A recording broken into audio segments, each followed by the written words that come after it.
some attempts to at flight from the hand of Heidegger and an attempt at Auseinandersetzung or confrontation with Heidegger. And further researches towards this looming weather system of liberalism, we can take some guidance from the Dugan article, which I'll try to put in the notes of this video. Interestingly, in the article, Dugan gives us this occasion to understand, he doesn't say this, but one could understand Deleuze and Foucault, which he puts the rubric of the postmodern on. We could understand them in the light of especially some things that Agamben says, remembering that Agamben, at least for the time span of a few lectures, was a personal student of Heidegger at one time, and he is fairly close to the study of Heidegger. He's one of the ones that are closest to seizing upon what's most essential in Heidegger, but he doesn't particularly, he pursues it through his project of the going back behind the language, so he does pursue it in that sense. But I think it can be approached also, and perhaps more decisively, through simply staying with the Dasein problem, but thinking about these postmoderns as heresies, Heideggerian heresies, is useful in some sense. I can't say that much about Deleuze, but about Foucault, we know Foucault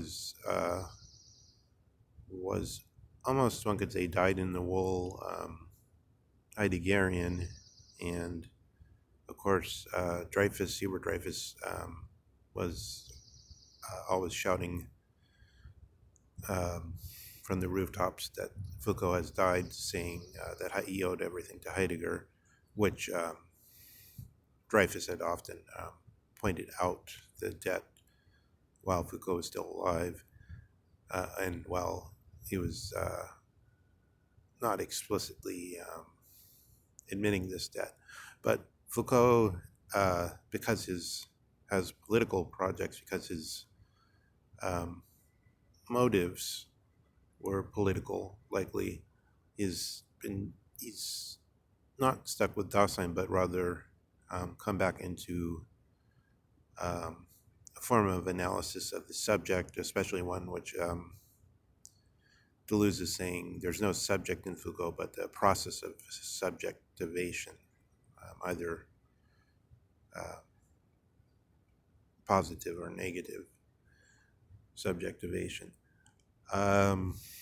Another case, so in other words, in some way we don't stay with Dasein, but we go away from Dasein to some kind of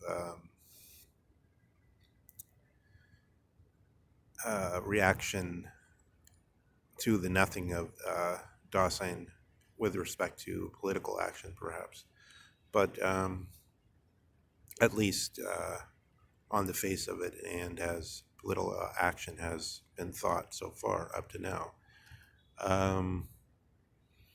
So Graham Harmon is another case like this, where you have somebody who goes towards Dasein, and then Harmon's not political, so he's not in the same situation as Foucault, where he needs a subject. But apparently he's happy to get away from the problems from Descartes to Heidegger's time, which have to do with all these that bring the subject-object question to this heightened and pressing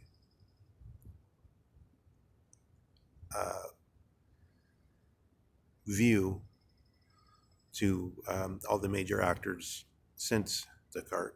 So for Locke, who tries to somehow um,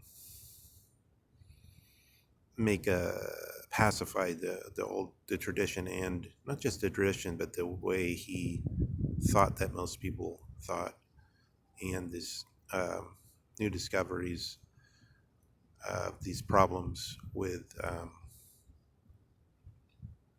this notion that I have something here before me, say a stool,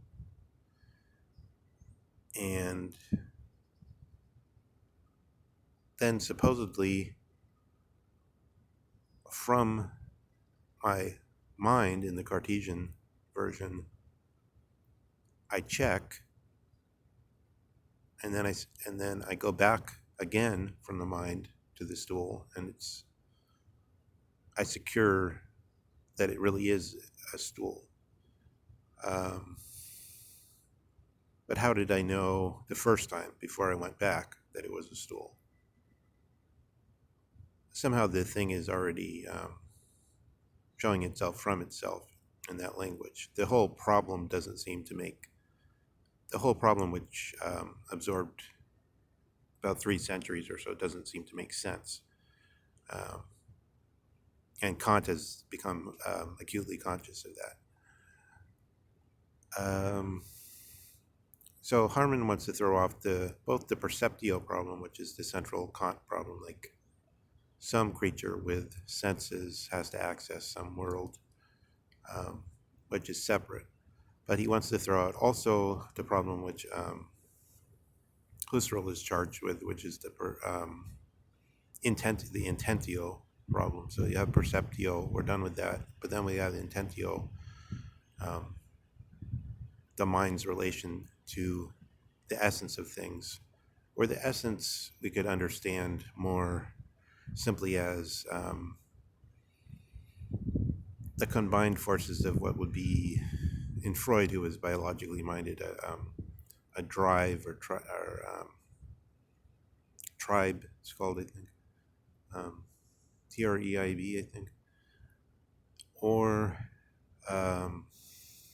what really we'd call an instinct. So if you have some plants which have instinct to go towards the light and to move in certain characteristic ways, and then you can recognize the thing as a plant from the observation of those instincts. This is an attempt to get to the essence of things. What makes this thing peculiar like itself? But that's an outer perceptual observation.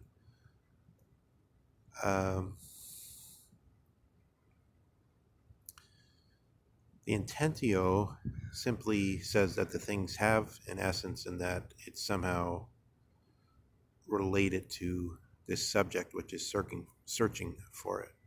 So that somehow there's still, the precise term would be it's on an analogy with perception, this intentio has come in. So you could push all that aside, but then Harmon immediately comes in and with his, how do they call it, the flat ontology, and he just does the same thing. It appears like he switches out the word being or sign for object, but this is not really what he does, I would say, is he puts the word object in because, as it were, unconsciously, he's just going back to, except without a subject and an object, he's going back to the same direction on analogy with subject and object, but only within being, as it were, without the problem of access of eyes to the world, or without the problem of the trying to get to the essence as it stands to something that has a life history, and where the essence would then coincide with teleology, which might be quote unquote subjective because of what the one looking for it wants it to be. He tries to give this pseudo neutrality to the beings which have become objects, and he re-engages in the same project. So in all of these, we can see we don't actually get to Dasein. So I think, or we kind of are close to Dasein, but then we evade it and go to some other project instead of letting be. So I think this is not enough time, but I want to try to speak on Dasein from the point of view of Socrates in the next one.